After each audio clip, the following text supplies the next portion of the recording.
জাভাতে কোনো কিছুর নাম বুঝাতে আইডেন্টিফায়ার ব্যবহার করা হয়। এটা হতে পারে কোনো ক্লাসের নাম, হতে পারে কোনো মেথড অথবা ভেরিয়েবলের নাম, অথবা হতে পারে কোনো প্যাকেজের নাম। প্যাকেজ কি এটি সম্পর্কে আমি এখন আলোচনা করিনি, তবে এই পুরো কোর্সের কোনো না কোনো সময় প্যাকেজ নিয়ে আলোচনা করা হবে। তবে তোমরা অলরেডি দেখেছো কিভাবে ক্লাসেস, মেথডস এবং ভেরিয়েবলস ইউজ করতে হয়।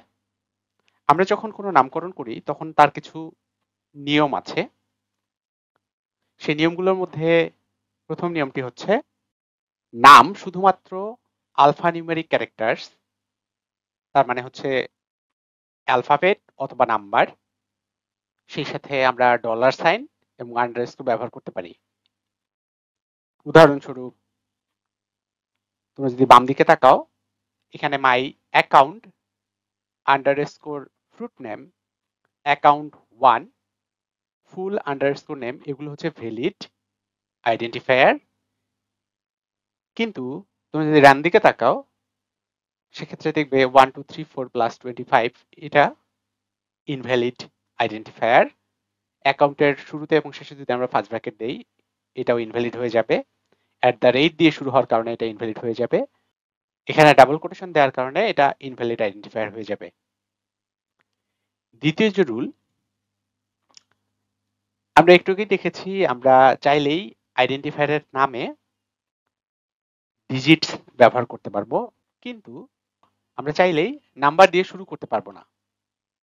যেমন বাম দিকের আইডেন্টিফায়ার গুলো যদি দেখো, নাম্বার আমরা পরে ব্যবহার করেছি, শুরু হয়েছে অ্যালফাবেট দিয়ে, এখানে আন্ডারস্কোর দিয়ে শুরু হয়েছে, এগুলো ভ্যালিড। কিন্তু আমরা চাইলেই 1 দিয়ে অথবা 5044 এই নাম্বারগুলো দিয়ে আইডেন্টিফায়ার স্টার্ট করতে পারবো না। আবার এখানে যদি দেখো 1 2 3 4 5 আন্ডারস্কোর পরে থাকার কারণে এটাও ইনভ্যালিড আইডেন্টিফায়ার হবে। পরবর্তী রুল হচ্ছে আমরা চাইলেই আইডেন্টিফায়ারে স্পেস ব্যবহার করতে পারবো না। First name, first underscore name অথবা all capital first underscore name, এগুলো যদিও ভ্যালিড, আমরা চাইলেই ফার্স্ট এবং নেমের মাঝে স্পেস অথবা অল ক্যাপিটাল ফার্স্ট নেমের মাঝে স্পেস দিয়ে আইডেন্টিফায়ারের নামকরণ করতে পারবো না।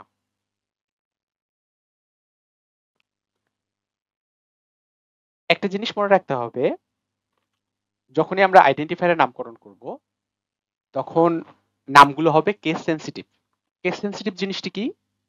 তুমি যদি উদাহরণস্বরূপ দেখো ভেহিকেল, এখানে অল স্মল লেটার্স এবং এই ভেহিকেলের ভি ক্যাপিটাল লেটার। যেহেতু আমরা বললাম কেস সেন্সিটিভ, এর অর্থ হচ্ছে স্মল ভি এবং ক্যাপিটাল ভি দুটো আলাদা জিনিসকে মিন করবে। এ কারণেই এই ভেহিকেল এবং ক্যাপিটাল লেটার দিয়ে শুরু হওয়া ভেহিকেল দুটো আলাদা জিনিসকে মিন করবে, তারা কখনোই একটা জিনিসকে মিন করবে না। এর পরের রুল হচ্ছে আমরা চাইলেই কিওয়ার্ডসকে আইডেন্টিফায়ারের নাম হিসেবে ব্যবহার করতে পারবো না। উদাহরণস্বরূপ আমরা যদি ডান দিকে দেখি, তোমরা অলরেডি ব্যবহার করেছো কিভাবে ভেরিয়েবল ডিক্লারেশনে আইএনটি ইন্টিজার ব্যবহার করতে হয়, অথবা মেইনের সামনে ভয়েড ব্যবহার করেছি এবং শুরুতে আমরা ক্লাস কিওয়ার্ডটি ব্যবহার করেছি, পাবলিক কিওয়ার্ডটি ব্যবহার করেছি। এই জিনিসগুলোকে চাইলেই আমরা আইডেন্টিফায়ারের নাম হিসেবে ব্যবহার করতে পারবো না। কিন্তু তোমরা যদি বাম দিকে তাকাও, যদিও এটা আইএনটি, কিন্তু আমরা যেহেতু শুরু করেছি আন্ডারস্কোর দিয়ে, সুতরাং এই আইএনটি অবশ্যই এই আইএনটি থেকে আলাদা। আমরা চাইলেই আন্ডারস্কোর আইএনটি ব্যবহার করতে পারবো, এটা ভ্যালিড নেম, কেননা আন্ডারস্কোর আইএনটি কিওয়ার্ড না। একই সাথে আইএনটি ভ্যালু চাইলে আমরা এভাবেও ব্যবহার করতে পারবো, এবং আমরা যদি আইএনটি এর আই ক্যাপিটাল লেটার দিয়ে শুরু করি তাহলেও সেটা কিন্তু একটা ভ্যালিড আইডেন্টিফায়ার নেম হবে, কেননা স্মল আই এবং ক্যাপিটাল আই দুটো আলাদা জিনিসকে মিন করে, একটু আগে আমরা দেখে এসেছি। এবার আমরা একটু কিওয়ার্ডস জিনিসটা সম্পর্কে জানার চেষ্টা করব। যে কোনো প্রোগ্রামিং ল্যাঙ্গুয়েজে তোমরা দেখবে যে কিছু ওয়ার্ড থাকে যেগুলো ওই ল্যাঙ্গুয়েজের জন্য বরাদ্দ, এগুলোকে রিজার্ভ ওয়ার্ড বলা হয়। এবং প্রত্যেকটি রিজার্ভড ওয়ার্ডের স্পেসিফিক কিছু মিনিং থাকে, প্রিডিফাইন্ড কিছু অর্থ থাকে, যেইগুলো ওই ল্যাঙ্গুয়েজের জন্য বরাদ্দ এবং ওই ল্যাঙ্গুয়েজ তার নিজের পারপাজে ওই ওয়ার্ডগুলো ব্যবহার করে। জাভাতে এরকম অনেকগুলো কিওয়ার্ডস আছে। আমি ওরাকলের ডকুমেন্টেশন থেকে এই অংশটি নিয়েছি। এখানে জাভার কিওয়ার্ডস গুলো মেনশন করা আছে এবং সোর্স হিসেবে আমি এখানে সোর্সটিও দিয়ে দিয়েছি, তোমরা চাইলে গিয়ে দেখতে পারো। এখানে একটা গুরুত্বপূর্ণ জিনিস আমি মেনশন করতে চাই, যেমন এখানে বলা হয়েছে কনস্ট্যান্ট এবং গো টু, এগুলো হচ্ছে রিজার্ভ ওয়ার্ড, এগুলো কিওয়ার্ড না।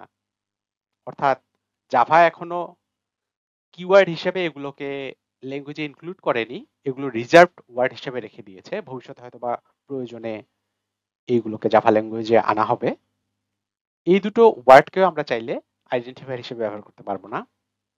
এবং বিভিন্ন প্রয়োজনে তোমরা দেখবে জাভা প্রোগ্রামে ট্রু, ফলস এবং নাল এই ওয়ার্ডগুলো ব্যবহার করা হবে। এগুলো যদিও বা দেখতে কিওয়ার্ডের মতো, কিন্তু এগুলো আসলে লিটারাল বা এগুলো আসলে ভ্যালু হিসেবে ব্যবহার করা হবে। সেজন্য এগুলো আমরা চাইলে আইডেন্টিফায়ারের নাম হিসেবে ব্যবহার করতে পারবো না।